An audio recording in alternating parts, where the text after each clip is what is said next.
hooliganism never died. It just sank into the background. But sometimes it rears its ugly head to put a stain on the reputation of the beautiful game.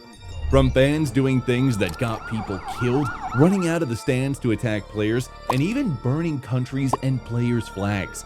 These are the moments when football fans went too far. When the opponent comes to your team's home ground and wins, it hurts. When they celebrate loudly, well, it hurts even more. Many fans would seethe and rage and rant at their team for allowing another team dunk on them at home. Other fans would take matters into their own hands, like the Trabzonspor fans who ran onto the pitch to attack Fenerbahce players for celebrating their dramatic 3-2 win in a Turkish Super League game.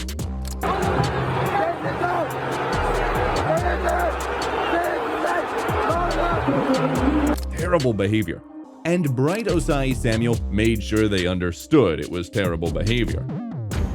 The Nigerian footballers showed them that they don't have the monopoly over violence. Another.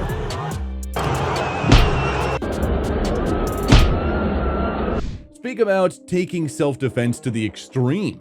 And to think that this fan had a knife. He was ready to end lives over football, man. At least Osai Samuel doesn't have to deal with crazy fans like those in Nigeria. But those fans also know how to get crazy. He was on the team when Nigeria failed to qualify for the 2022 FIFA World Cup. After the match, the fans poured into the stadium and trashed it. Yeah, the pain of not going to the World Cup cuts deep, but going ahead to thrash your home stadium, way too far. Well, at least they had the decency to wait until the final whistle. Unlike the fans at Cameroon that tried to force themselves into the Yaoundé Olimbe Stadium,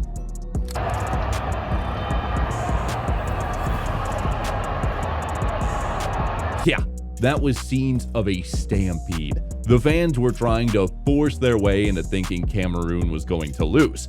Cameroon won the game 2-1, but 8 people lost their lives. Man.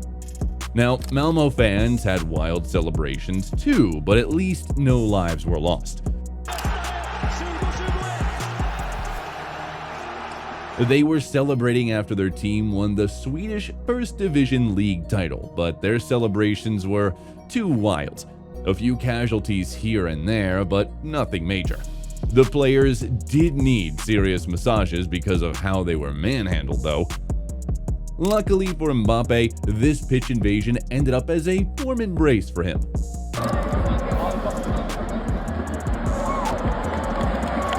That fan has the legs to be a winger, though. Maybe PSG could sign him up to replace someone. Now, Mbappe for a hug, but the intentions of these fans who invaded the pitch and aimed for Mo Salah were not clear. Egypt faced Sierra Leone in a CAF match, and some guys ran to Salah from behind the stands. One was even wearing a Manchester City jersey. The steward got them, of course. But we wonder if that fan had ulterior motives. Scary thoughts. If that was scary, this next fan was downright disrespectful. Imagine the audacity to walk into a pitch with professionals and start talking to them rudely to take a selfie with you. Sam Kerr sure showed him that women's players are not to be messed with. But the ref gave her a yellow card after that, which was really crazy. As far as pitch invaders go, though, no one has been as crazy as that Everton fan who handcuffed himself to the post. The man was protesting something and thought that the best way to get attention was to disrupt a match between Everton and Newcastle United like that. You know what's funny though? A fellow Everton fan invaded the pitch and smacked him silly. Crazy scenes. English football fans can be pretty annoying too. Like when Brighton fans pissed off all of Italy with this crazy banner in Brighton vs Roma game. In fairness, they were only responding to the jab at the late Queen Elizabeth from Roma fans. Now, that's too far, but I gotta admit, it's peak banter. Then again, some Roma fans took the fight to the streets and attacked two Brighton fans. Here's one of the fans telling the story. Just jumped from behind, hit me in the head 2-3 times. I fell on the floor. They're kicking me in the head, kicking me in the ribs. Utterly disgusting to think that banter devolved into that. Now, if it were Cristiano Ronaldo, he'd probably fight back. Like that one time at Juventus when he almost clocked a bitch invader. That guy must know that that's a billion-dollar body there. I'm sure many things ran through Ronaldo's mind at that moment.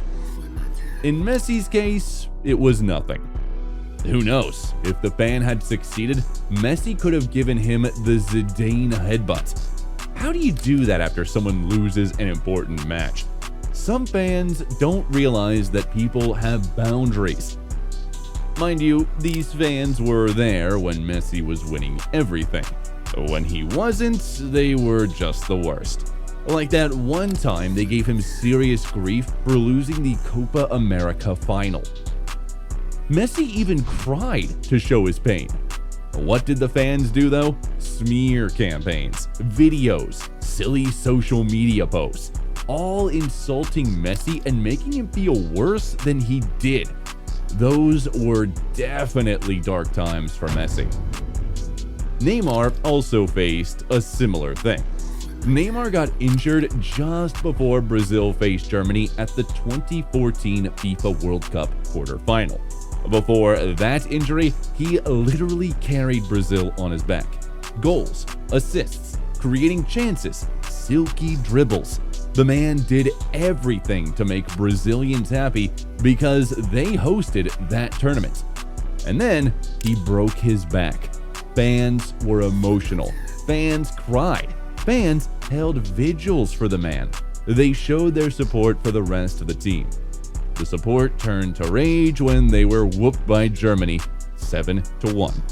That was also the most embarrassing scoreline in Brazil's history. Now, I get the rage, I get the anger, but how was Neymar blamed and why? That is something I'll never understand, man. Fans took to the streets and burned all their Neymar jerseys and posters. They even burned the Brazilian flag.